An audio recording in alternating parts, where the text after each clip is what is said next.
Romanos 8:1 está escrito assim, olha, quem já achou Romanos 8:1, diga amém. Alguém ainda está procurando? A Epístola de Paulo aos Romanos, capítulo 8, versículo 1, tem alguém ainda procurando? Não? Podemos ler então? Está escrito assim, olha, agora pois, nenhuma condenação há para os que estão em Cristo Jesus. Então olha para o irmão que está do teu lado e diga assim, agora pois, diga como um vencedor, diga, agora pois, nenhuma condenação há para os que estão em Cristo Jesus. Eu tenho falado um pouco sobre esse tema aqui na nossa igreja, nos nossos cultos, e até já li esse versículo, e talvez, eu não sei qual é a versão que você está utilizando na Bíblia, mas talvez a tua Bíblia, a versão que você está usando, talvez nesse texto ela tenha um acréscimo, que diz assim, olha, agora pois, nenhuma condenação há para os que estão em Cristo Jesus. Por favor, olha a sua Bíblia, vê se a sua Bíblia está como eu estou falando.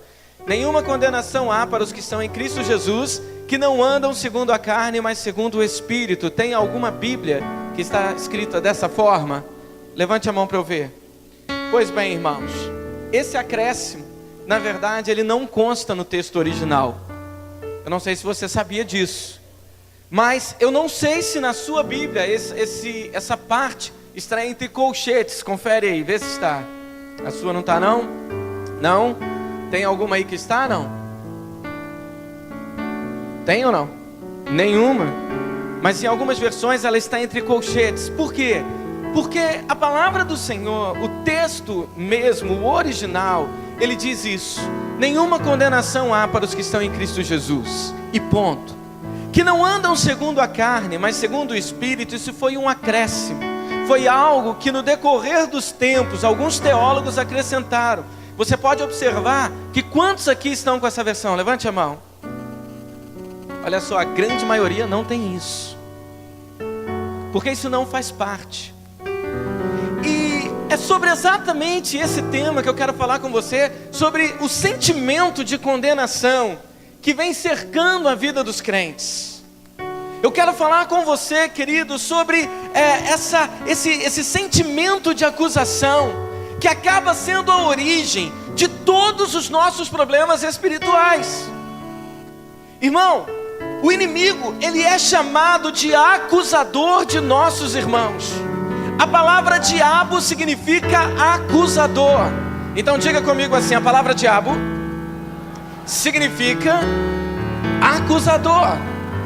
E a acusação é o principal trabalho, é a principal tarefa de Satanás. Então diga comigo assim, meu irmão, diga mais alto, diga meu irmão, olha para o seu irmão e diga meu irmão, em nome de Jesus, entenda que nenhuma condenação há para os que estão em Cristo Jesus. E diga assim, ponto final. Satanás, ele é o acusador, e Satanás, ele aponta as nossas faltas constantemente. Quando fizermos algo certo, ele vai lá e ele faz com que a gente se sinta mal. E o sentimento de condenação vem sobre as nossas vidas. Quantos aqui estão me acompanhando? Digam amém. O sentimento de condenação vem sobre as nossas vidas de tal forma que às vezes nós estamos fazendo a coisa certa, mas a gente tem a sensação de que não é o suficiente. Às vezes a gente está fazendo algo de bom, mas a gente sente que não é bom o suficiente. Quantas pessoas estão caminhando debaixo do espírito de acusação, do espírito de condenação? Quantas pessoas não se sentem apropriadas para o ministério, para a vida espiritual? E por quê? Porque se sentem acusadas por seus pecados todo dia e toda hora.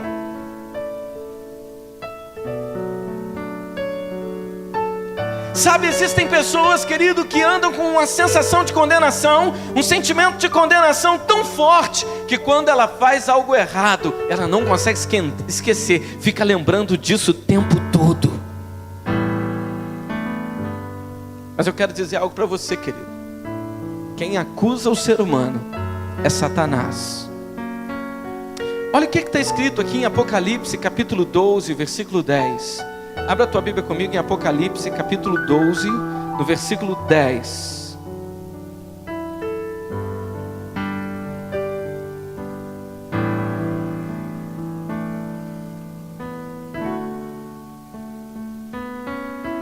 Quem achou, diga amém. Apocalipse, capítulo 12, no versículo de número 10. Os irmãos acharam? Então ouvi grande voz do céu, proclamando: agora veio a salvação, o poder, o reino do nosso Deus e a autoridade do seu Cristo, pois foi expulso o acusador de nossos irmãos, o mesmo que os acusa de dia e de noite diante do nosso Deus. Então preste bem atenção, olhe para mim.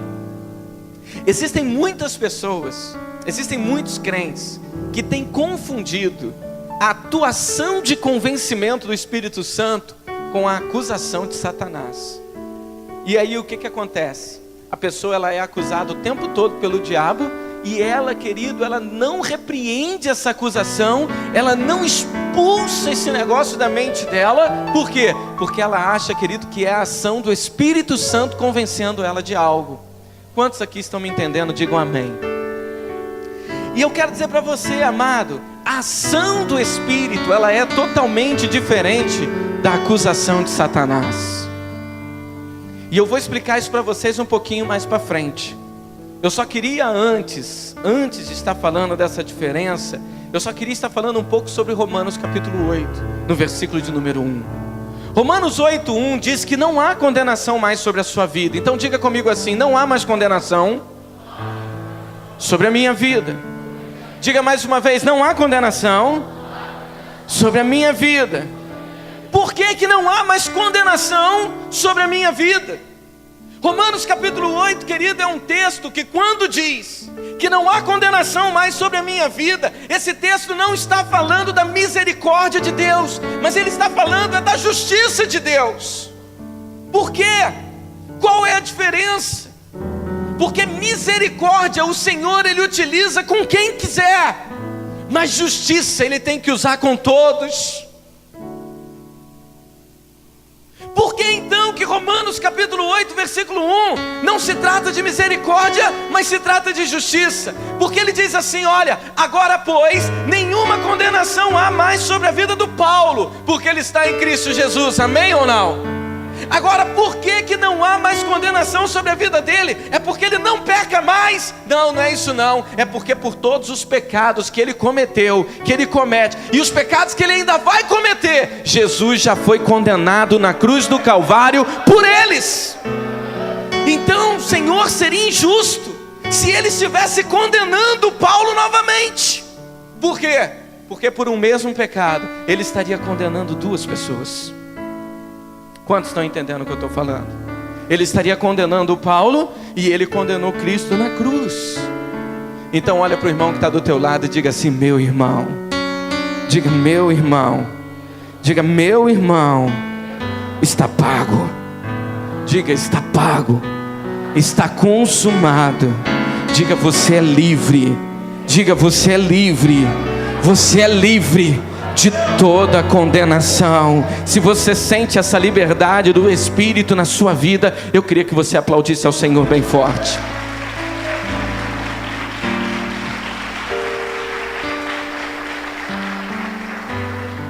A não condenação, ouça isso, a não condenação, ela é a porta de entrada para a vida no Espírito.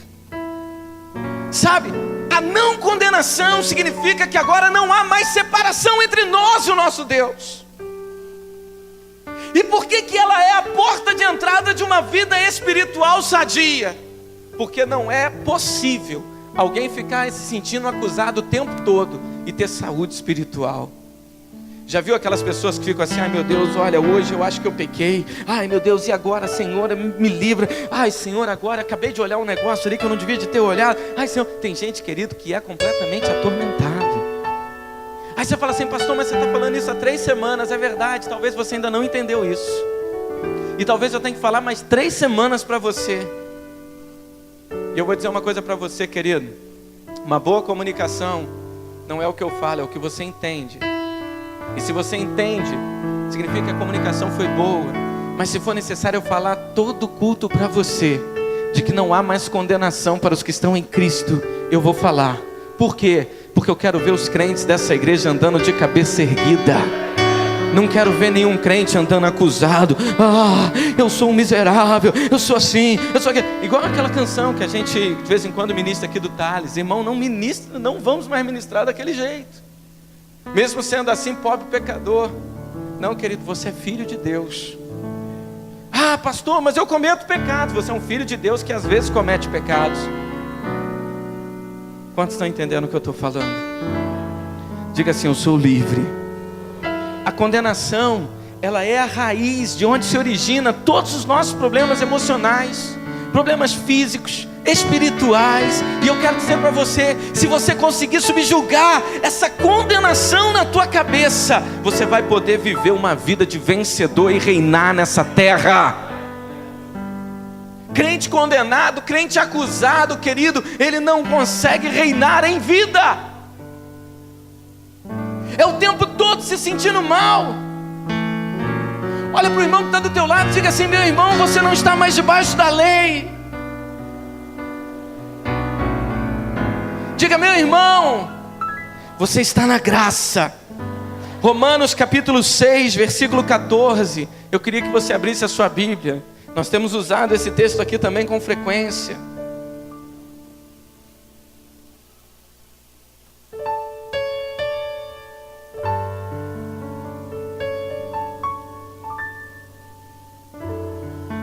Quantos aqui acharam? Digam amém.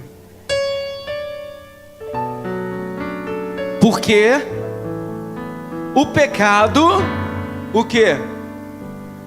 Peraí, vamos ler todos juntos, 1, 2, 3 e já. Porque o pecado... Então olha para o irmão que está do seu lado, o mais bonito. Eu sei que talvez esteja difícil para você, mas não use de justiça agora, use da misericórdia. Amém? Olha para o irmão que está do teu lado, com toda a misericórdia que há no teu coração. Mesmo que ele não seja tão bonito assim, mas olha, faz de conta que é. Aí você olha para ele e diga assim, fala assim, olha, porque o pecado não terá domínio sobre você. Não, irmão, peraí, fala de novo. Você não falou com vida, não. Você não falou isso com verdade. Porque se alguém aponta o dedo para mim e diz assim, porque o pecado não tem mais domínio sobre você, eu acho que eu viro 3 piruetas nesse púlpito aqui, irmão. Olha para o irmão que está do teu lado com autoridade, diga assim, porque o pecado não terá domínio sobre você, porque você não está debaixo da lei, e sim, você está debaixo da graça. Quantos entenderam aqui? Aplauda ao Senhor por isso. Esse é o segredo. Esse é o segredo. Sabe qual é o problema, irmãos? A gente pensa muitas vezes que é a lei, que é a acusação, que é a condenação que vai produzir santidade na vida da pessoa. Mas é justamente o contrário que Paulo está falando. Por quê? Porque a lei, Paulo fala em 2 Coríntios capítulo 3, é o ministério da condenação. E esse ministério é morte. Ele está dizendo isso. Eu tenho falado isso aqui há 3 semanas. Talvez você que está ouvindo, você está falando, pastor, já está chato. Aleluia, santa chatice. Por quê? Eu quero que você entenda que não é a acusação, não é a condenação que muda o caráter de uma pessoa. Não é a acusação, não é a condenação que muda os hábitos de uma pessoa. O que muda os hábitos de uma pessoa é o amor incondicional, é o favor de Deus sobre ela. É isso que muda, é isso que transforma uma vida. Só que Quando vemos algum irmão pecando, quando vemos algum irmão fazendo alguma coisa, a primeira coisa que a gente faz, começa a pregar condenação, começa a apontar o dedo, começa a acusar. A gente vai na contramão da Bíblia. Por quê? Porque a nossa carne, o nosso natural entende que a condenação produz mudança, que a lei é que transforma. Mas eu quero dizer uma coisa para você: se a lei tivesse poder de mudar alguém, não haveria necessidade da graça. Não haveria. A lei, na verdade, ela foi dada, irmãos, só para te mostrar que você é pecador e que você precisa de um Salvador. E que se não fosse pela graça, você não seria salvo. Por quê, pastor? Eu sou um cara tão bom. Você é bom, mas é ruim. Verdade. Pastor, e eu sou ruim. Você é ruim, mas é ruim. Mas pode ficar bom, se você for tocado por essa graça. Amém, irmãos? Agora talvez você está andando debaixo de condenação e você talvez não sabe. Como que eu posso perceber? Como que eu vou saber se eu sou uma pessoa, se eu sou um crente? Essa mensagem é para crente, tá, irmão? Então presta atenção. Como que eu vou saber se eu sou um crente que eu estou andando debaixo de condenação? Em primeiro lugar, uma sensação constante de incapacidade. Você é assim? Se sente incapaz? Você é um tipo de pessoa que não se sente capacitado para nada? Ou seja, você não se propõe a fazer nada, você se sente o pior dos piores. Eu quero dizer algo para você, irmão: cuidado com esse tipo de sentimento, porque isso é característica de alguém que está andando debaixo de condenação. Uma vez que alguém aceita as acusações de Satanás, durante todo o tempo essa pessoa vai sentir que ela é errada. Ela vai sentir que está faltando algo. Ela vai sentir que ela não está bem. Ela vai sentir que ela está em falha. Irmão, eu não sei. Olha, durante muito tempo da minha vida ministerial, durante muito tempo da minha caminhada, eu andava com uma angústia dentro de mim. Eu andava com um sentimento esquisito. Eu andava com um sentimento de falta. Eu andava com um sentimento horroroso, um sentimento de culpa dentro de mim. E eu achava que isso era santidade. Eu achava que isso, querido, era eu que estava buscando ser santo. Eu que estava buscando, querido, ser o melhor. Mas isso era condenação. Isso era peso satânico. Peso diabólico. Sabe, irmãos, quantos crentes que vêm para a igreja e quando chegam aqui começam a agonizar, pedindo ao Senhor que venha limpá-lo, libertá-lo, purificá-lo. E eu sei, querido, que talvez você precise disso tudo mesmo na sua vida, mas não precisa de agonizar. Você só fala com Ele e fala: Senhor, eu estou me sentindo esquisito, está um peso de condenação sobre a minha vida, eu estou me sentindo sujo. E a palavra do Senhor diz assim para você: mas o sangue de Jesus te purifica de todos os pecados. Todos os pecados. Todos. O sangue de Jesus te purifica de todos os pecados. E quando você lê esse texto no original, você vai ver que essa palavra purifica de todos os pecados. O verbo, ele está no contínuo, ou seja, ele te purificou, te purifica e te purificará. Purificou, purifica e purificará de todos os pecados. Todos. Todos. Pastor, esses dias eu estava conversando com alguém, aí a pessoa chegou e falou assim: não, tá bom, pastor, mas o sangue de Jesus, ele purifica dos pecados que eu cometi até hoje, mas dos pecados que eu ainda vou cometer, aí não, né, pastor, porque aí é demais. Eu falo: irmão, todos os pecados que você cometeu no passado, quando Jesus morreu, eles ainda eram futuro. Quantos aqui acompanharam a linha de raciocínio do maluco aqui? Entendeu ou não? Os pecados que você cometeu ontem, quando Jesus morreu, eles ainda eram futuros, ainda não tinham acontecido. Então por que que o Senhor, o sangue dele só tem poder para purificar do pecado que você cometeu até ontem, irmão? Se o ontem era futuro para o Senhor. Eu quero dizer uma coisa para você: o sangue de Jesus, ele te purifica dos pecados até que você ainda vai cometer.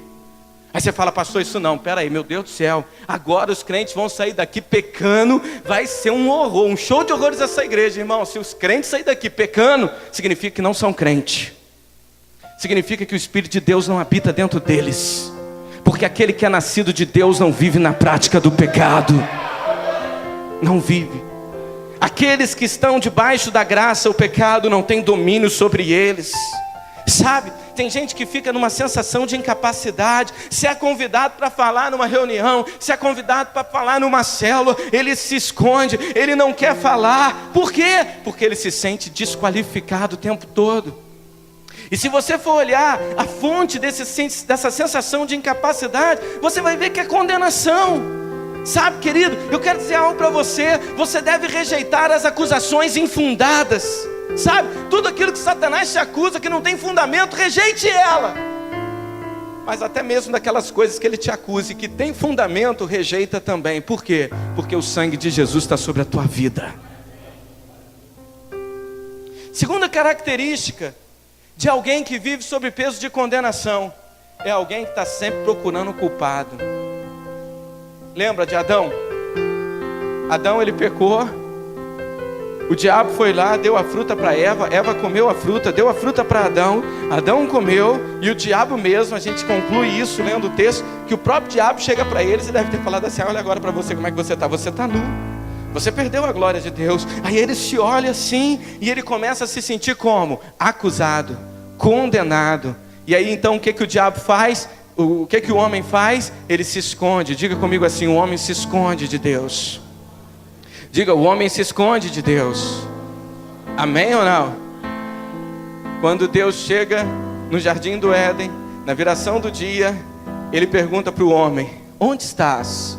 Aí Adão se apresenta e fala: Senhor, ouvi a tua voz do jardim, porque estava nu, tive medo e me escondi. Aí Deus chega para ele e fala assim: mas quem disse para você, quem te disse que você estava nu?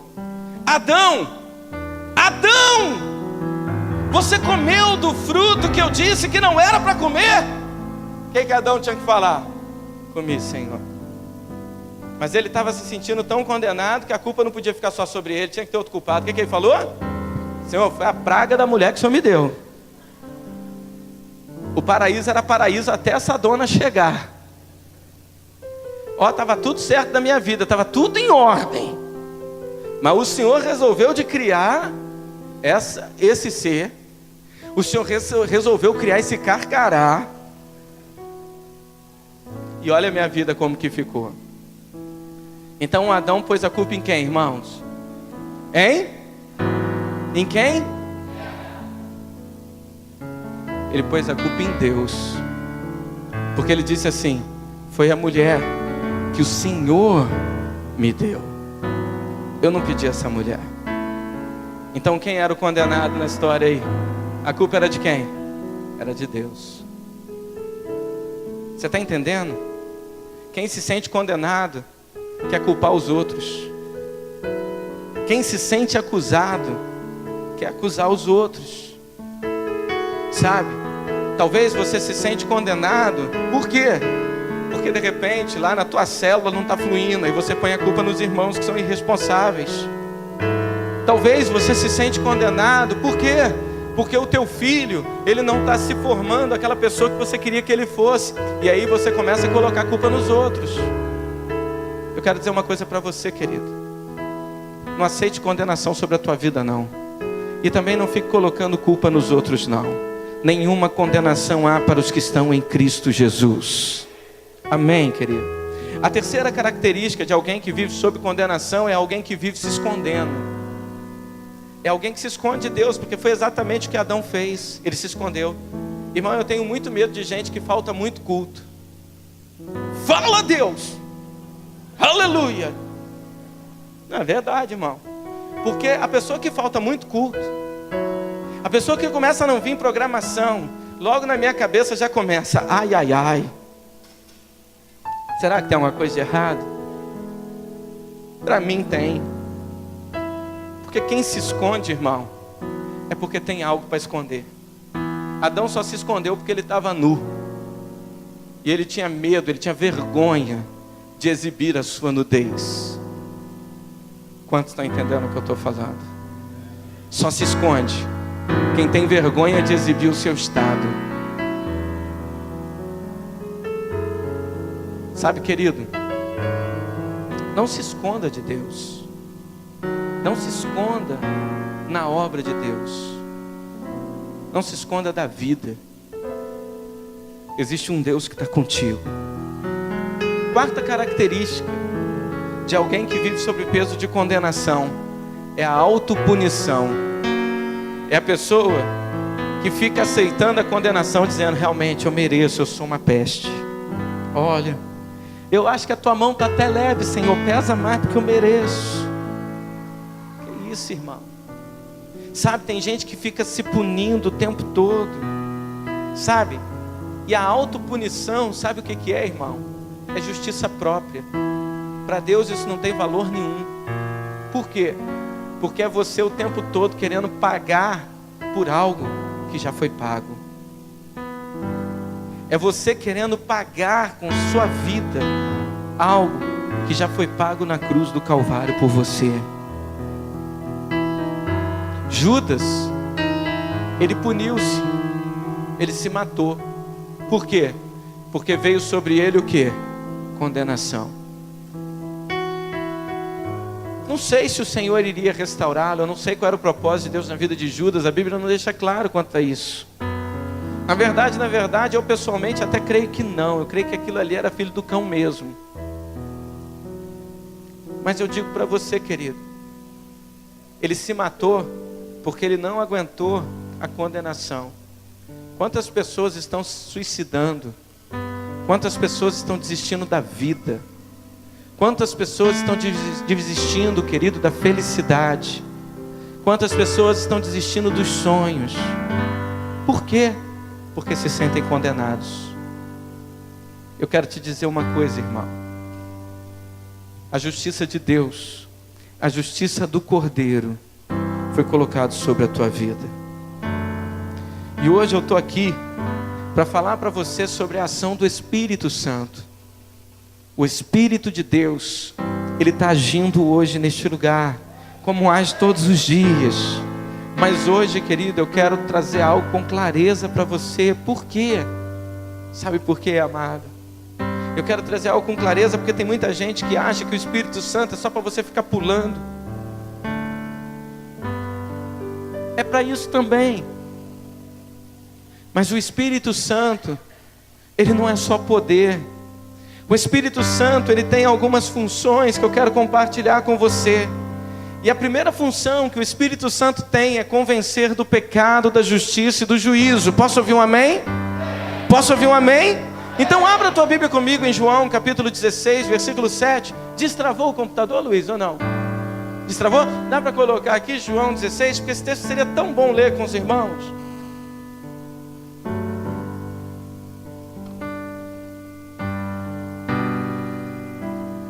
João capítulo 16, versículo 7.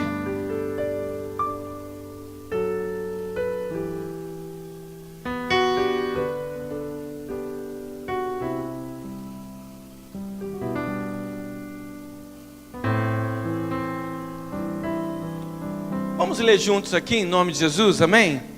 Olha o que está escrito: mas eu lhes afirmo que é para o bem de vocês que eu vou. Se eu não for o conselheiro, o consolador, ele não virá para vocês. Mas se eu for, eu o enviarei. Continua, por favor.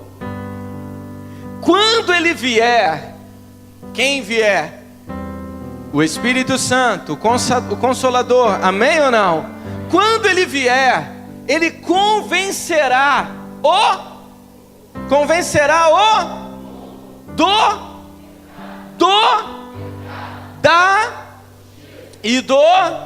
então vamos dizer de novo, ele convencerá o mundo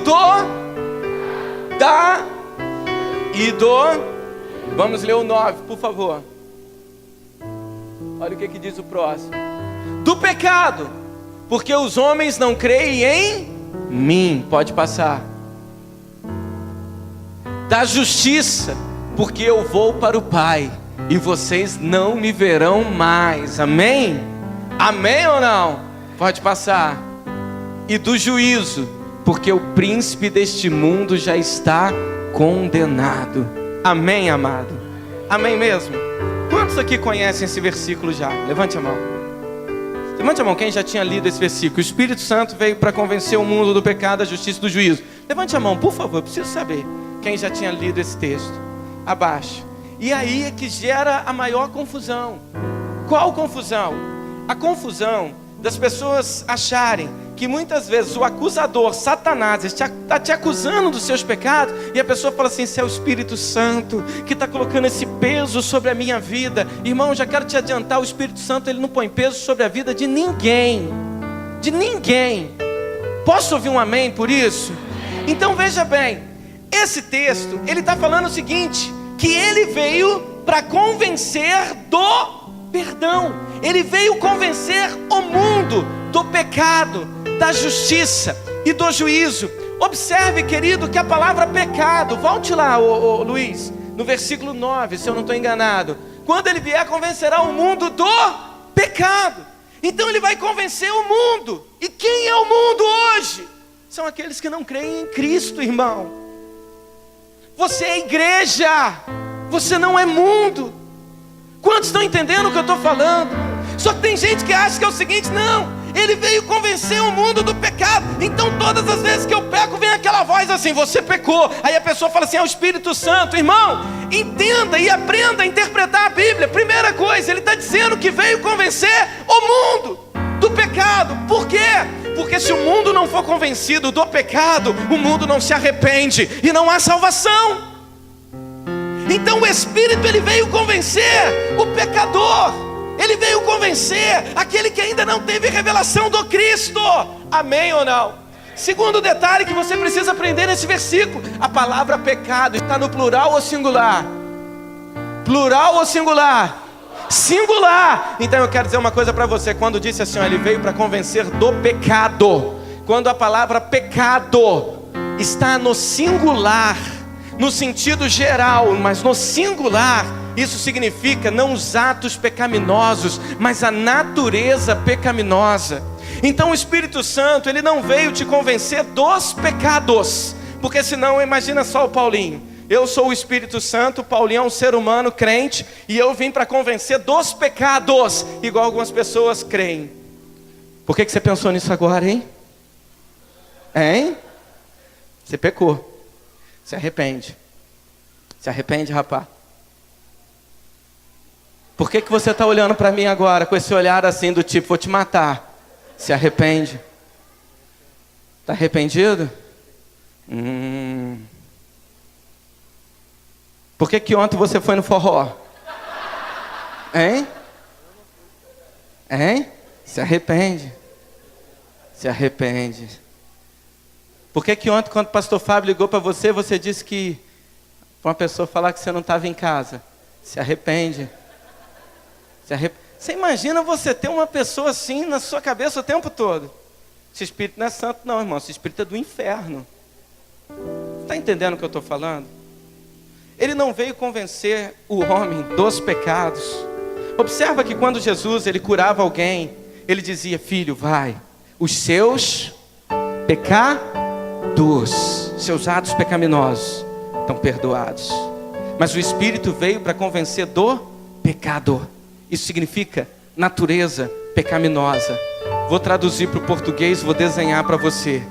Ele veio convencer aqueles que ainda não conhecem a Cristo, que eles estão condenados ao inferno, que há uma natureza decadente neles, e que se eles não se renderem e entenderem que precisam de um Salvador, aí sim, eles estão condenados. Aí quando, ouça isso, olhe para mim, irmão, porque isso é lindo. Quando o sujeito fala e pensa assim: é verdade, meu Deus, eu já tentei melhorar meu casamento, eu não melhoro. Eu já tentei parar de roubar e não consigo. Eu já tentei parar de mentir e não consigo. Eu já tentei parar de falar mal da pessoa e eu não consigo parar de falar mal. Meu Deus, eu preciso de um Salvador. Opa! Me convenceu do pecado. Me convenceu de que eu sou ruim e de que eu preciso de um Salvador na minha vida. Amém ou não? Agora que eu sou convencido do pecado, o que eu preciso ser convencido? Da justiça.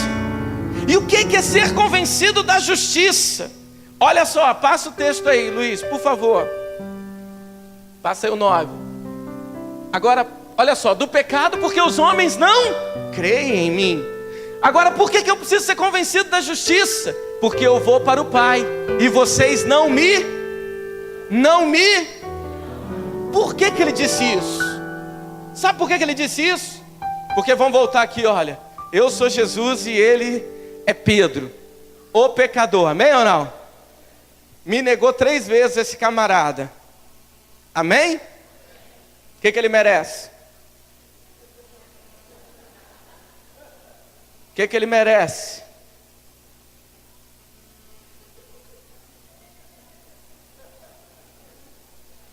Hein? Aí imagina ele, pecador sem vergonha, frequentador do forró. Brincadeira, tá, irmãos? Eu brinco com o Paulinho. Ele não frequenta forró, só vai de vez em quando. Não é frequentador assíduo, tá? Olha só. Cristian, daqui uns dias é você, meu filho. Você vai sofrer isso comigo também. Olha só. Presta bem atenção, irmãos. Ele é Pedro. E vamos supor aqui, ó. Ele me negou 3 vezes. Amém? Olha o que Jesus disse. O Espírito vai convencer do que? Por quê? Porque eu vou para o... E não que me verão mais. Quando esse Pedro aqui... Vira para mim, Paulinho, por favor. Você é Pedro. Eu estou até com medo de cair. Vem para cá. Tira. Só tira daqui do ouvido, ó. Porque senão você vai ser um Pedro muito moderno. Tem que tirar do cinto. Vem aqui, Pedro. Fica aí, distância. Ele é Pedro. Ele me negou 3 vezes, amém ou não? Mas quando eu me encontrei com ele na praia, no dia que eu fui restaurar o ministério desse rapaz aqui que tinha voltado a pescar, o que será que Pedro viu nos olhos de Jesus? Condenação, irmãos? Do tipo assim, quando encontrou com Pedro, ele tinha falado que Pedro ia negar 3 vezes antes do galo cantar. Lembra que eu fiz aqui até o canto do galo? Imagina, Jesus encontrando com Pedro e olhando para ele e pensando... Te falei. Você não acreditou. Tu ia me negar 3 vezes. Eu falei. Você imagina se Jesus faz isso com ele, irmão? Preste atenção nisso. Se Jesus faz isso com ele, o que seria dele? Haveria restauração? Sim ou não? Sim ou não? Então quando Jesus olhou para ele, não havia condenação nos olhos do Senhor. Eu posso ouvir um amém? Então o que Pedro provavelmente enxergou nos olhos de Cristo? Enxergou perdão. Enxergou nos olhos de Cristo o quê? Não condenação. Não te condeno. Vai e não peques mais. Tipo isso. Tanto é que Jesus chega para o camarada que negou ele 3 vezes e fala assim: você me ama? Que pergunta!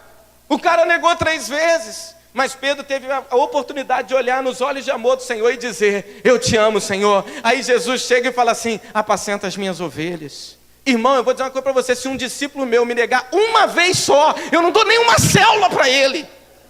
Nenhuma célula. Mas Jesus, ele foi negado por esse cidadão aqui 3 vezes. E quando ele olha para ele, ele perdoa e diz: você me ama? Amo. Apacenta as minhas ovelhas. Você me ama? Amo. Apacenta as minhas ovelhas. Você me ama, filho? Aí ele fala: Senhor, tu sabes de todas as coisas. Tu sabes que eu te amo. Aí Jesus olha para ele e diz assim: apacenta então as minhas ovelhas. Como é que Pedro saiu?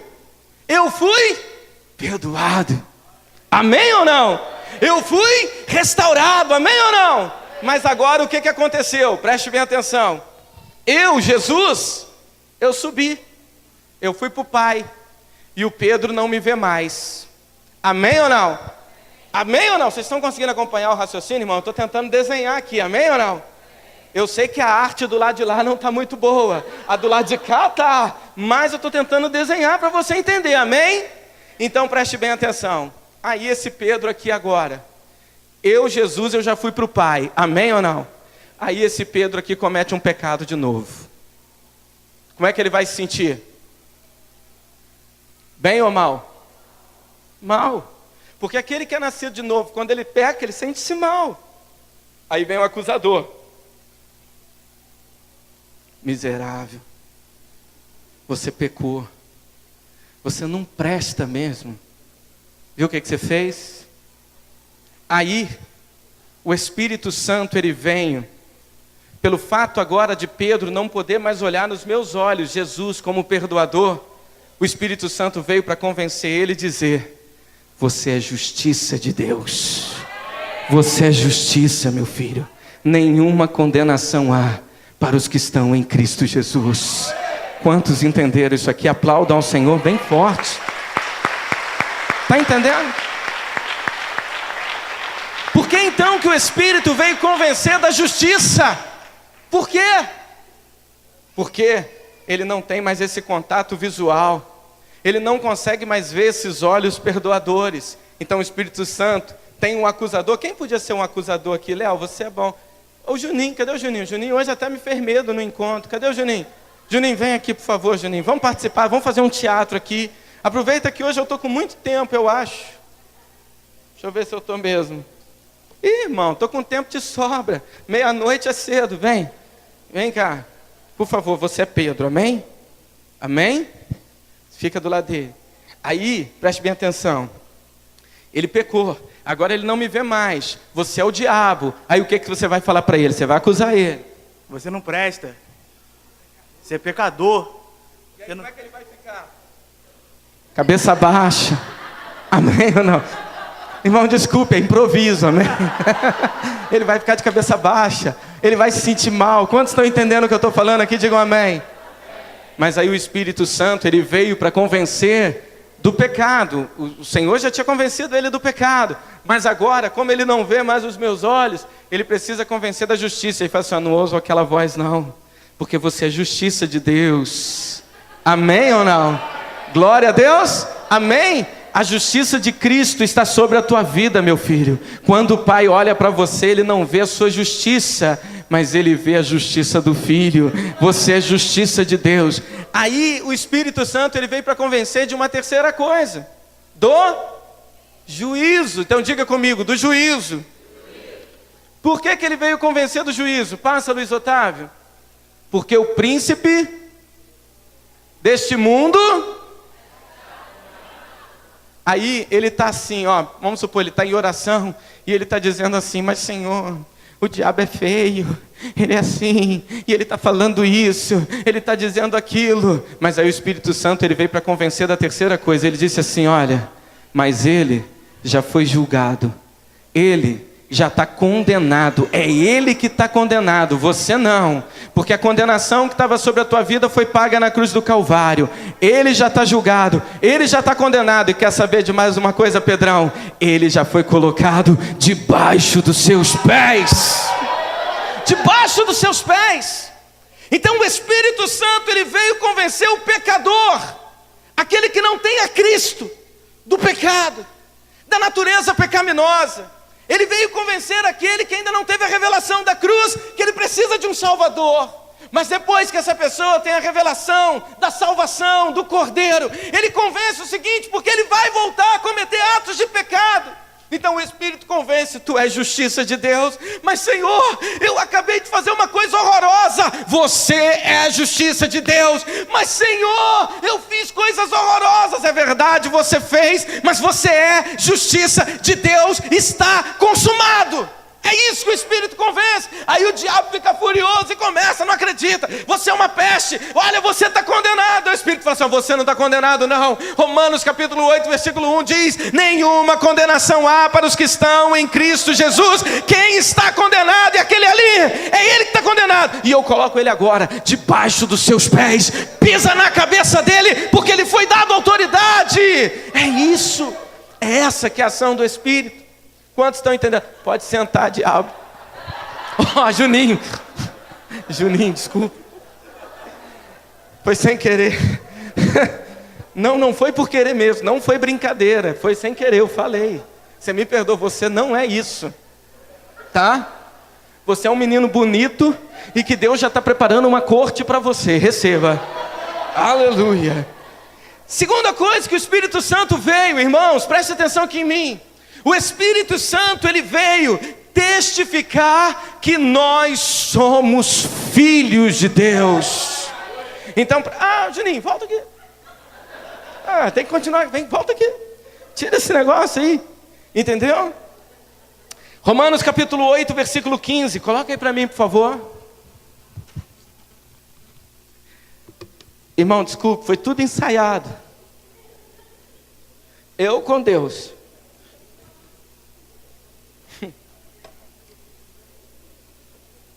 Quer colocar a Bíblia aqui para eu não te machucar?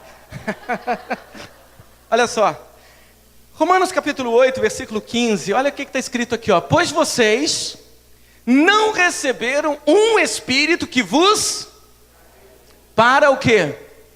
Novamente temerem. Em outras versões, para que você novamente ande em temor. Com medo. Diga comigo assim, medo. Medo, diga medo. Então presta atenção. Paulo está dizendo assim, olha, você, Pedro, você não recebeu o espírito que te escraviza, para você novamente andar com medo. Quando que ele andava com medo? Quando ele estava andando debaixo da lei. Por que que ele estava com medo quando ele andava debaixo da lei? Porque na lei é o seguinte, irmão, não fez o que tem que fazer, o que que acontece? A chapa esquenta. Recebe a punição dos seus atos. Amém ou não? Então como é que o cara anda debaixo da lei? O cara que está andando debaixo de condenação, porque a lei, segundo Paulo, 2 Coríntios 3, é o quê? Ministério da condenação. Será que hoje tem alguma coisa errada sobre a minha vida? Aí é o que eu falei semana passada. O cara amanhece gripado e fala, meu Deus, é Jesus pesando a mão sobre a minha vida. Eu sabia que tinha alguma coisa que eu precisava consertar. Entendeu? Aí naquele dia, para piorar, a mulher dele sai com o carro dele, bate com o carro dele, ele fala, eu sabia. Aí naquele mesma semana ele é demitido, ele fala, meu Deus, eu sou o pior. E ele fica com medo. Por quê? Porque ele está vendo um Deus punidor, um Deus carrasco, um Deus que pesa a mão sobre a vida dele o tempo todo. E eu quero fazer só uma pergunta aqui, você responda se você quiser. Tem muita gente que andava assim, é verdade ou não? Quantos aqui andavam assim? Eu andava assim, irmão.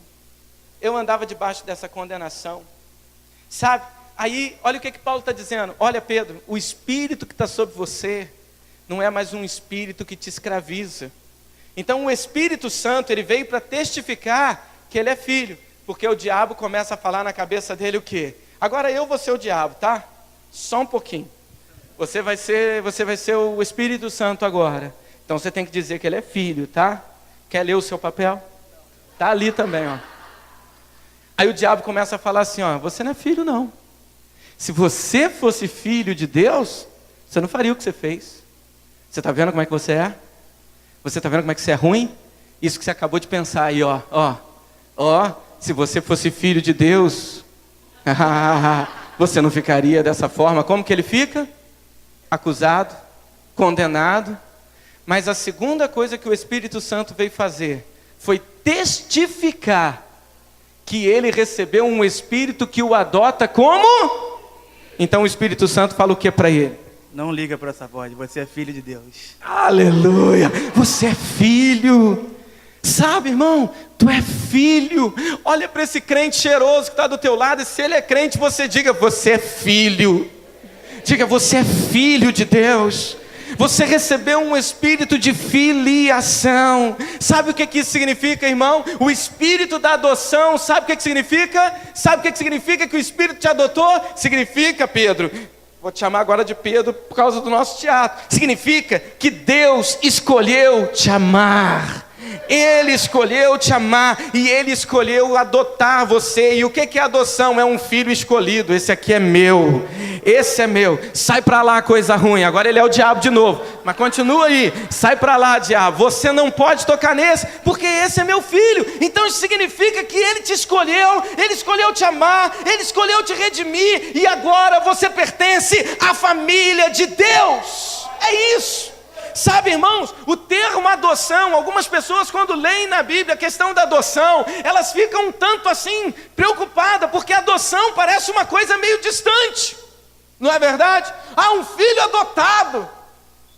Parece algo assim meio frio, parece algo meio assim sem calor. Mas eu quero dizer uma coisa para você, querido: no tempo que a Bíblia foi escrita, no contexto cultural de que a Bíblia foi escrita, um filho adotivo era um filho escolhido deliberadamente por seu pai adotivo para quê? Para perpetuar o nome do pai.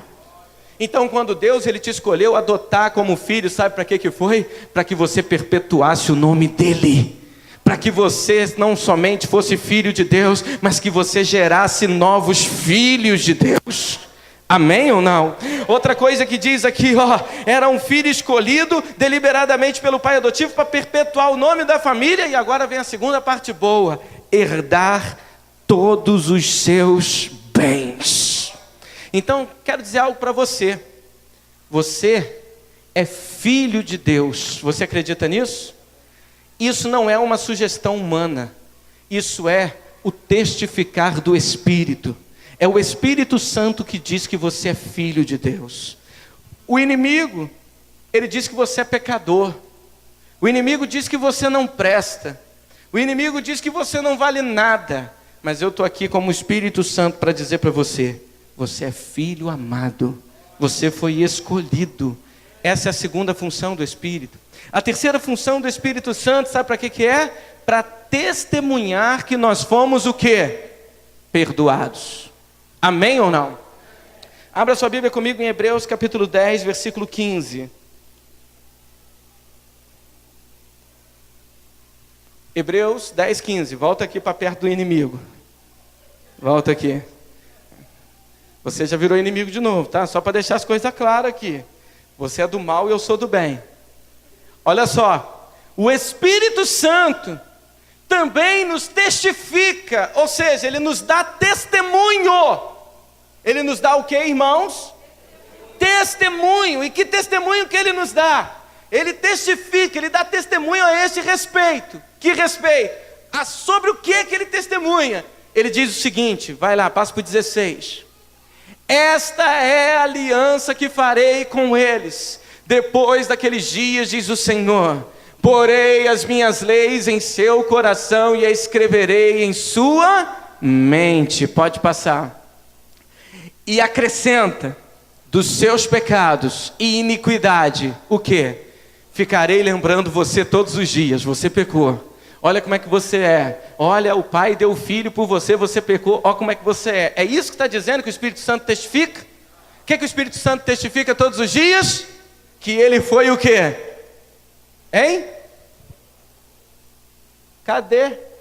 Dos seus pecados eu não me livrarei, das suas iniquidades eu não me lembrarei mais. Se Deus não se lembra dos seus pecados e das suas iniquidades, significa que você foi o quê? Perdoado. Então o Espírito Santo, ele testifica para você o quê? Você foi perdoado. Então ele chega para você, o diabo ali, chega para esse ser aqui e fala assim: olha, mas você passou na banca de jornal e viu aquela revista. Aí como é que ele fica? Aí o Espírito Santo chega para ele e fala assim: você está perdoado, filho. Aleluia.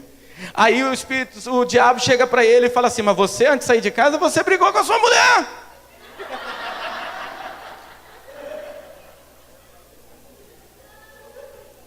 Nesse caso, o Espírito Santo demora um pouquinho, porque a mulher merece. Estou brincando. Mas o Espírito Santo diz para ele assim: você está perdoado, filho. Você está entendendo o que eu estou dizendo? O Espírito Santo, ele veio convencer o mundo do pecado, da justiça e do juízo. Ele veio testificar que você é filho de Deus. Você que já entregou sua vida para Jesus Cristo. E por último, ele veio testemunhar que todos os seus pecados foram perdoados na cruz do Calvário. Por que eu estou dizendo isso? Porque não há mais nenhuma razão para você andar debaixo de condenação. Por quê? Porque nenhuma condenação há para os que estão em Cristo Jesus. Só aqueles que entenderam essa palavra, aplaudam ao Senhor. Vamos ficar de pé, por favor. Muito obrigado, Juninho. Deus abençoe. Volte para o seu teclado. Pedro, Paulo, seja lá quem for. Eu queria que você fechasse os seus olhos.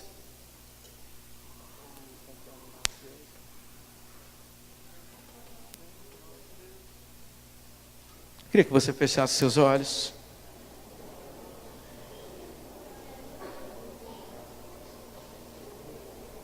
Em nome de Jesus.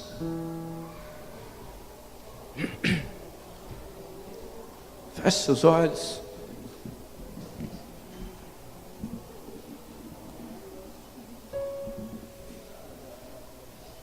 Oh, Senhor.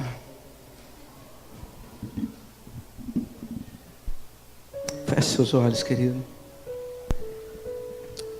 Tem muita gente que acha que quando nós falamos da graça, nós estamos tornando Deus tolerante ao pecado.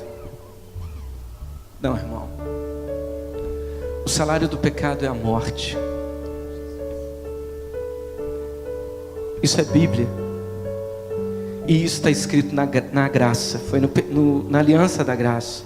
O salário do pecado é a morte. O pecado, ele sempre produzirá morte, frieza. E sabe o que mais? Condenação. O pecado, ele sempre vai gerar peso.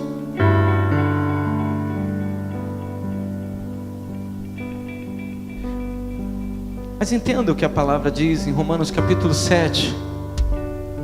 Quando o apóstolo Paulo, ele diz assim: olha, o bem que eu quero fazer, esse eu não faço, mas o mal que eu não quero fazer, esse eu faço. O apóstolo Paulo disse isso, irmão. Se o apóstolo Paulo disse isso, irmão, se isso era uma luta dentro dele, não seja tolo de fingir que essa luta não está dentro de você também. Mas em Romanos 7 ele continua dizendo: se eu faço o mal que eu não quero, já não sou eu quem faço. Novamente ele usa o termo no singular, ele diz: é o pecado que habita em mim. Ele não fala os pecados que habitam em mim, ele fala é o pecado. Ou seja, é essa natureza contaminada, é essa tendência ao pecado, vendida, essa carne vendida ao pecado. É isso que me impulsiona a fazer as coisas que eu não quero.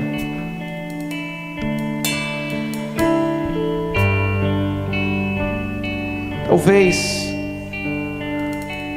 essa tenha sido a tua luta também. Existem coisas que você tem feito e que você abomina. Existem atitudes que você tem tido e que você se envergonha delas. Existem palavras que você tem falado e que você se arrepende amargamente de falar. Paulo, em Romanos capítulo 7, no versículo de número 24, ele chega a dizer o seguinte: miserável homem que sou, quem me livrará do corpo dessa morte? Quem? Miserável homem que sou.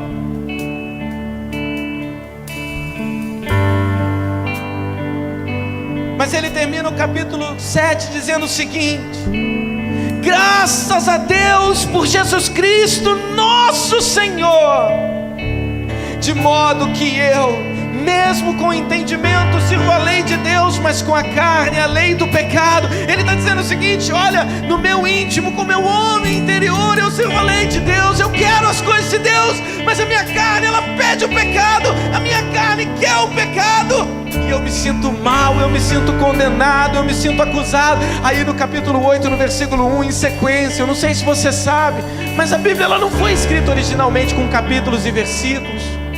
Então logo depois ele dizia o seguinte: olha, a minha carne, na lei da minha carne, eu sirvo o pecado. Mas ele disse assim: agora pois, nenhuma condenação há para os que estão em Cristo Jesus. Ele está dizendo o seguinte: o Senhor, Ele não me condena. Por que Ele não me condena? Porque Ele conhece as minhas limitações, Ele conhece as minhas fraquezas. qual é o problema? É que a gente, com justiça própria, a gente tenta ficar pagando pelos nossos pecados. E aí, querido, a única coisa que você traz mais sobre a tua vida é condenação. É o sentimento de incapacidade. É o sentimento, querido, que te humilha. Porque o pecado humilha o homem. O pecado humilha o ser humano. Mas eu quero dizer uma coisa para você, querido. O Deus da graça está neste lugar. O Deus da graça está neste lugar.